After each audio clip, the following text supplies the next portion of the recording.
देश में पत्रकारिता का मतलब अब निष्पक्षता, सत्य और जनता के अधिकारों की आवाज उठाना नहीं रह गया है, बल्कि ये एक ऐसे धंधे में तब्दील हो चुका है जहां चाटुकारिता, दलाली और सत्ता की गोद में बैठने वालों को इनाम मिलता है। सुधीर चौधरी इसका सबसे बड़ा उदाहरण है। एक समय खुद को जनता का पत्रकार कहने वाले सुधीर अब खुलेआम सत्ता के प्रचारक बन चुके हैं और इसका इनाम उन्हें हर जगह मिलता भी रहा है। पहले जी न्यूज में, फिर आज तक में और अब डीडी न्यूज में उनकी एंट्री के पीछे भी वही ताकतें काम कर रही हैं, जिनका मकसद सिर्फ एक तरफा नैरेटिव गढ़ना और जनता को भ्रमित करना है। लेकिन सवाल ये उठता है कि क्या जनता के टैक्स के पैसे से एक तिहाड़ी पत्रकार को इतना बड़ा मंच और करोड़ों की डील देना सही है? सुधीर चौधरी पत्रकारिता से ज्यादा प्रोपेगेंडा और एजेंडा सेट करने के लिए जाने जाते हैं। उनके खिलाफ पहले से ही कई गंभीर आरोप हैं, वसूली से लेकर गलत रिपोर्टिंग तक और जेल जाने से लेकर झूठे नैरेटिव गढ़ने तक। फिर भी उन्हें बार बार बड़े बड़े मीडिया हाउस में ऊंचे ओहदे और भारी भरकम पैकेज मिलते रहे हैं।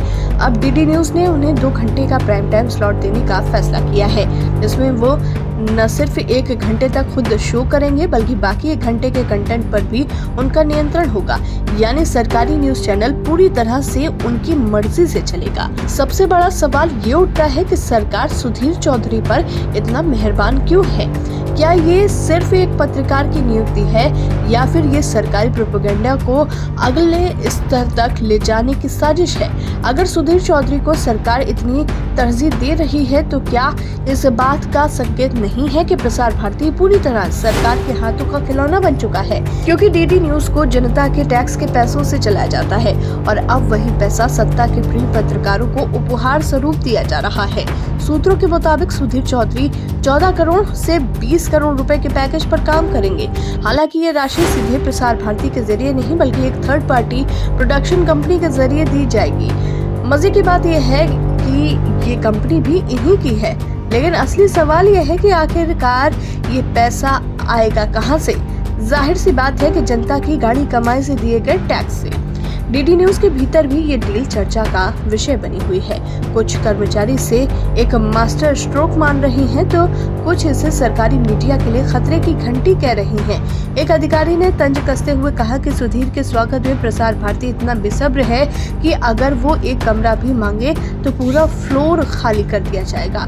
डीडी की 10वीं मंजिल पर उनके और उनकी टीम के लिए खास इंतजाम किए जा रहे हैं। ये पूरी डील सिर्फ सुधीर चौधरी को एक शो देने के लिए नहीं, बल्कि ये भारतीय मीडिया में सत्ता के प्रभाव की नई परिभाषा कोशिश है। पहले ही निजी मीडिया हाउस सरकार के इशारे पर काम कर रहे हैं और अब सरकारी मीडिया को भी पूरी तरह से प्रोपेगेंडा मशीन बनाने की तैयारी चल रही है।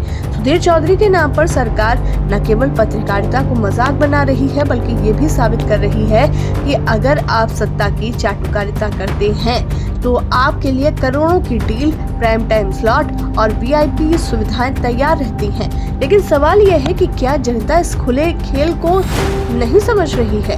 क्या जनता को ये एहसास नहीं हो रहा कि उसके टैक्स के पैसे से एक ऐसे व्यक्ति को प्रमोट किया जा रहा है जो पत्रकारिता के नाम पर झूठ, नफरत और ध्रुवीकरण को बढ़ावा देता है? अगर सुधीर चौधरी इतने ही लोकप्रिय और निष्पक्ष पत्रकार होते तो क्या उन्हें सरकारी मदद की जरूरत पड़ती? क्या किसी स्वतंत्र पत्रकार को कभी इस तरह का मौका दिया गया है?